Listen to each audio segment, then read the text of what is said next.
என்னங்க இவ்வளவு காலங்காத்தால எங்க போயிட்டு வரீங்க?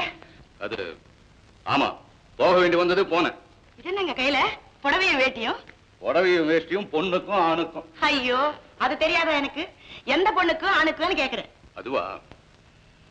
அது நம்ம வீட்டை விட்டே போக போற பொண்ணுக்கும் ஆணுக்கும். என்னங்க அது? யார் நம்ம வீட்டை விட்டு போறா? அதுவா? அது எந்த நிமிஷத்துலயும் நீ உன் கண்ணாலேயே பார்க்க போற. என்னங்க இவங்களா?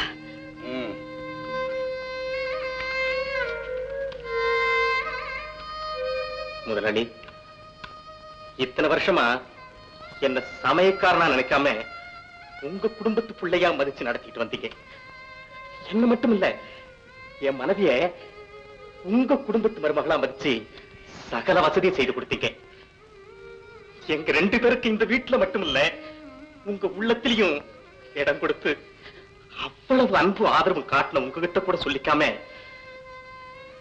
திடீர்னு இந்த வீட்டை விட்டு போறதா முடிவுக்கு வந்திருக்கோம். அதுக்காக எங்களை மன்னிச்சிருங்க. நாங்க தனி கொடுத்துல நடத்துங்கிற முடிவோட போறோம். எங்களுக்கு நல்ல வார்த்தை சொல்லி அனுப்புங்க முதலாளி. அவ்வளவுதானே, புறப்படுங்க. என்னங்க அவங்க போறேங்கிறாங்க, நீங்களும் புறப்படுங்கிறீங்க? ஆமாண்டி, அவங்க உடனே போய் ஆகணும். இனிமே ஒரு நிமிஷம் கூட இங்க இருக்க கூடாது. என்னங்க அப்படி அவங்க என்ன தப்பு பண்ணிட்டாங்க? தப்பா? எத்தையோ.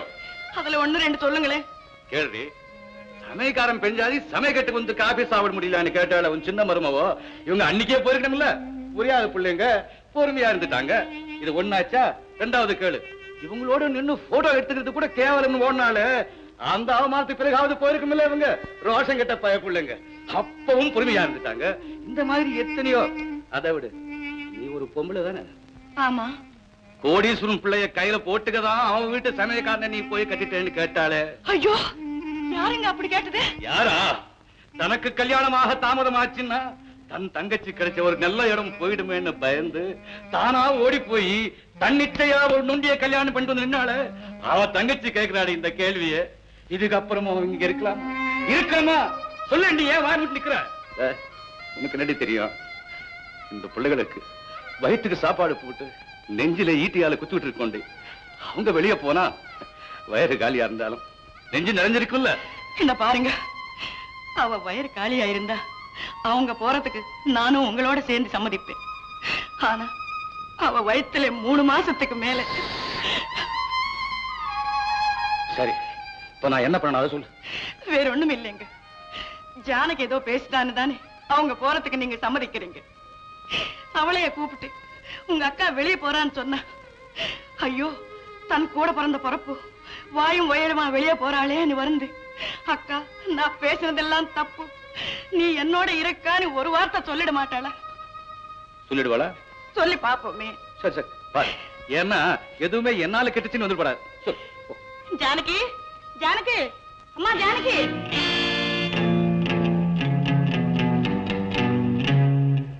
என்னங்க அவகிட்ட நான் பேசுகிறேன், தயவு செய்து நீங்க ஒண்ணும் பேசாதீங்க. பேசுறதா? மூச்சு. நான் இப்ப மட்டும் இல்லடி, எப்பவுமே பேச மாட்டேன்.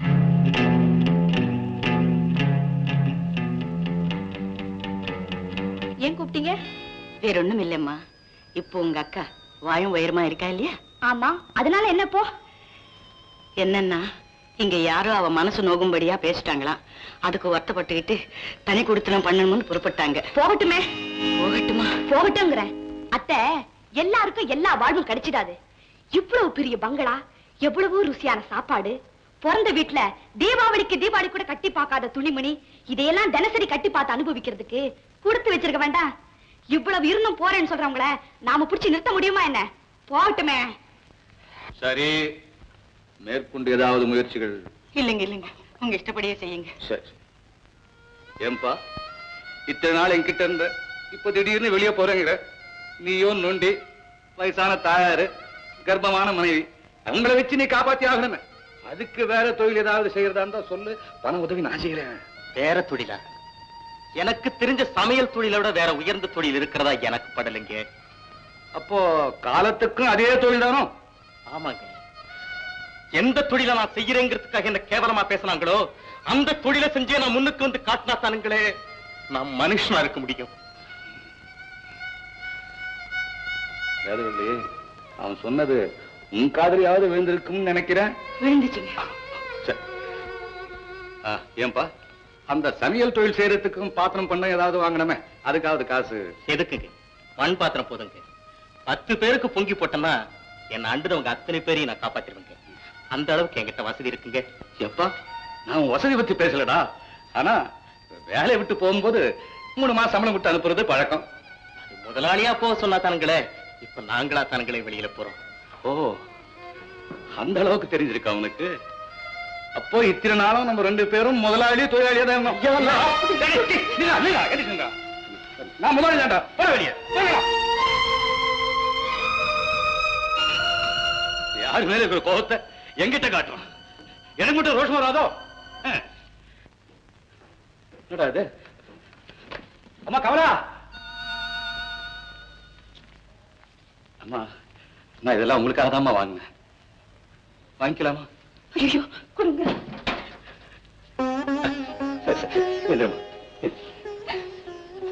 அம்மா, நான் இப்ப உன் புருஷனை திட்டினதெல்லாம் உண்மையாவே திட்டதா நினைக்கிறியா?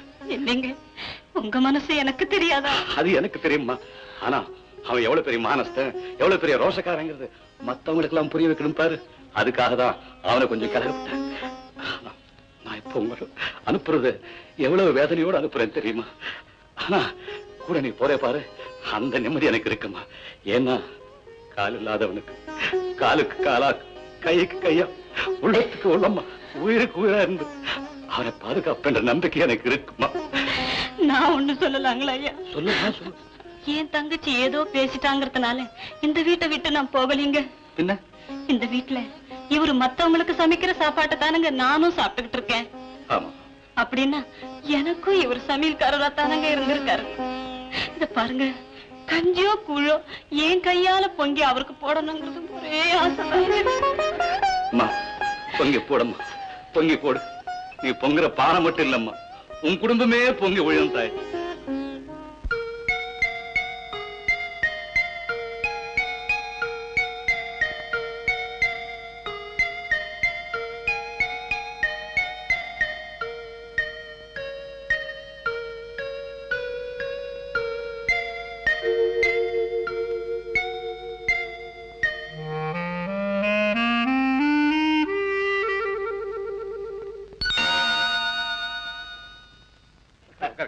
எங்க இப்படி?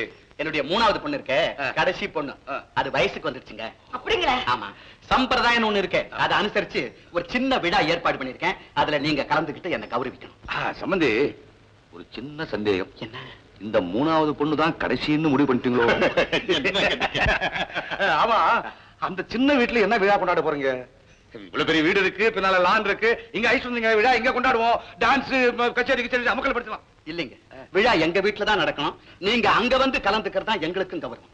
சம்பந்தி, நான் எதுக்கு சொல்றேன்னா, அன்னைக்கு சம்பந்தி, ஏழைங்க வீட்டு விழாவுக்கு பணக்காரவங்க வந்தா ஏழைக்கும் கௌரவம், பணக்காரங்களுக்கும் கௌரவம். பணக்காரவங்க வீட்டு விழாவுக்கு ஏழைங்க வந்தா 2 பேருக்குமே கௌரவம் இல்லைங்க. வேதவலி, ஒரு பேப்பர் பேனா கொண்டா. எதுக்குங்க? சம்பந்தி சொன்னாரு, அதை எழுதி வச்சுக்கிட்டு தினசரி ஒரு வாட்டி படிச்சு பார்த்தோம்னா நம்ம கொஞ்சம் ஸ்டெடியா இருக்கலாம். சரி சம்பந்தி, உங்களுக்கு கௌரவம் வரும்படியே நடந்துக்கிறோம். 4 நாள் முன்னாலே வந்துடுறோம். ரொம்ப சந்தோஷம். வாங்க வாங்க. சரி, கேள்விப்பட்டுதான் வந்தீங்களா? என்னது? கமலாவுக்கு இப்பதான் குழந்தை பிறந்துச்சு. முருகன் துணை, 2 குழந்தைங்க. வேலும் மயிலும் துணை, 2 ஆண் குழந்தைங்க. ஆறுமுக பெருமான் அருள். இப்ப நானும் ஒரு நல்ல செய்தி சொல்லத்தான் வந்திருக்கேன். என்னங்க? சகுந்தலா வயசுக்கு வந்துட்டா. அப்படியா? அந்த சடங்குக்கு உங்களை எல்லாம் அழைச்சிட்டு போலாம் தான் வந்தேன். கமலாவுக்கு தெம்பா எழுந்து நடமாட இன்னும் கொஞ்ச நாள் ஆகுங்களே. அதுக்கு என்ன அப்புறமா வச்சுக்கிட்டா போகுது? அவ்வளவுதான், இருங்க பேர குழந்தைகளை பாத்துட்டு போலாம்.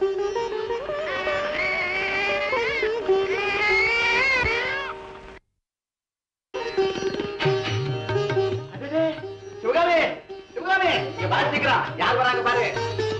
அடே, கமலாவும் பெரிய மாப்பிளையும். வாமா. வாங்க வாங்க. யார் கொண்டா கொண்டா கொண்டா. பாப்பா, நல்ல நல்ல பாத்து பாத்து பாத்து. வாமா, வா வா வா. ஏலே கொடி பயல்வடா, போன வருஷம் 2 பேரும் எங்கடா இருந்தீங்க? ஏமா, அத்தை வரலையா? நாளைக்கு வந்துருவாங்க. சம்பந்தி வீட்டுல இன்னைக்கே வந்துட்டாங்களே. என்னடா இது ஆச்சரியமா இருக்குது. இந்தமா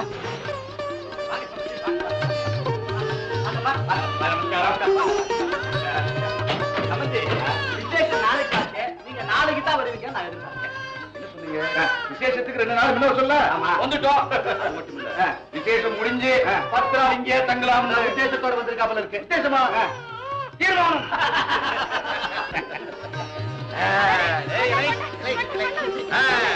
ரெட்டவாலு ரெட்டவாலு இருக்கட்டுங்க, இருக்கட்டும்.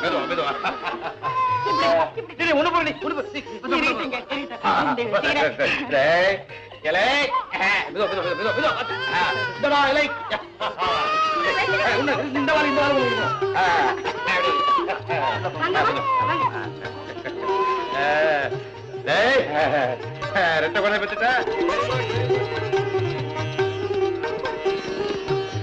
சரி, குழந்தை வேற பெற்றுட்ட.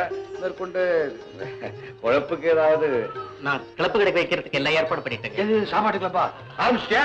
இல்லைங்க, அதுக்குள்ள கமலாவுக்கு பிரசவம் அது இதுன்னு வந்துச்சு. ஆமா ஆமா. இன்னும் ஒரு 4-5 நாளுக்குள்ள ஆரம்பிச்சிடும். ஏன் உள்ள போய் உட்கார்ந்து சாகுவாசமா பேசலாமே? அதுவும் சரிதான்.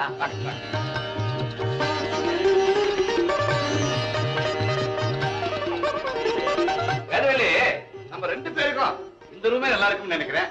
நீ என்ன நினைக்கிற? நினைக்கிறது என்னங்க, நல்லாதான் இருக்கும். என்ன பூந்துக்கோ. இருக்கட்டுங்க, நானே வச்சுக்கிறேன். சரி சரி சரி. ஒண்ணும் இல்லாமத்தான் இருக்கு. ஏமா, நாங்கெல்லாம் அங்க ஏர் கண்டிஷன்ல இருந்து பழக்கப்பட்டுட்டோமே. அம்மா, அந்த வசதி எல்லாம் எங்களால செய்ய முடியுமாம்மா? முடியாது. நீங்க எங்களெல்லாம் கூப்பிட்டு கூடாதுப்பா. உங்க வீட்டு ஃபங்க்ஷன்ல எங்களை போல பணக்காரங்க கலந்துகிட்டா உங்களுக்கு கௌரவம் கிடைக்கும் தானே கூப்பிட்டீங்க. ஆமா. அப்ப எங்க வசதியை நீங்க கவனிச்சிருந்துக்கணும். கவனிச்சிருக்கோம். ஆனா உங்க வசதி ஏர் கண்டிஷன்ங்கிறது எனக்கு தெரியாம போச்சுமா. என்னப்பா ஏர் கண்டிஷன் பெருசா இழுக்கிறீங்க? உங்களால முடியலன்னு சொல்லியிருந்தீங்கன்னா நாங்களே செஞ்சிருந்திருப்போம். 2 மணி நேரத்துல அந்த வீட்டே ஏர் கண்டிஷன் பண்ணலாம். தெரியுமா உங்களுக்கு? சம்பந்தி, வாங்க, வாங்க, வாங்க, வாங்க. ஏர் கண்டிஷன் இறங்கு கண்டிஷன் யாரும் பேசிட்டு இருக்கப்படாது. ஆமா. இந்த வீட்டுல என்ன கண்டிஷன் இருக்கோ அதை அட்ஜஸ்ட் பண்ணிட்டு எல்லாம் நடந்துக்க வேண்டியதுதான். ஆமா. அதுதான் என் கண்டிஷன். ஆமா. போங்க போங்க போங்க. என்னங்க, என்ன நாம இன்னும் இந்த வீட்டுல 10 நாளைக்கு இருக்கணுமா? ஏண்டு, உனக்கு ஒரு ஏர் கண்டிஷன் தேவையோ? எனக்கு என்னத்துக்குங்க? ஆ. நாம இத்தனை பேர் இங்க இருந்துகிட்டு பாவம் இவங்களுக்கு பாரத்தை கொடுக்கணுமான்னு தான். ஓஹோ, நீ அவங்களுக்கு பாரத்தை ஏத்தப்படாதுங்கிறதுக்காக நம்ம இங்க இருக்கப்படாதுங்கிற. ஆமாங்க. நான் என்ன நினைக்கிறேன் தெரியுமோ, உன் மருமக தலையில இருக்கிற பாரத்தை இறக்கணுங்கிறதுக்காக நாம இங்க இருக்கணும்ங்கிற. அது எப்படிங்க? எப்படியா? என்ன பேச்சு பேசுறாடி அவ? என்னமோ பரம்பரை பரம்பரையா ஏர் கண்டிஷன்லயே வளர்ந்த மாதிரில கிடந்து அலட்டிக்கிற. 10 நாள் இங்க போட்டு வச்சோம்னா பிறந்த வீடு, வளர்ந்த இடம், வாழ்ந்த லட்சணம் எல்லாம் மனசுல பிடிப்படும். அதனால ஒரே அடியா சரிப்பட்டு வரும்னு நான் சொல்லல. இப்ப அவ நிலைமை தெரியாம எங்கேயோ பறந்துகிட்டு இருக்கா பாரு. அது ஒரு லெவலுக்கு இறங்கும். அப்புறம் நம்ம வீட்டுக்கு கொண்டு போய் மீதியை இறக்கி விட்டுடலாம். விழா நடக்கட்டும், வீடு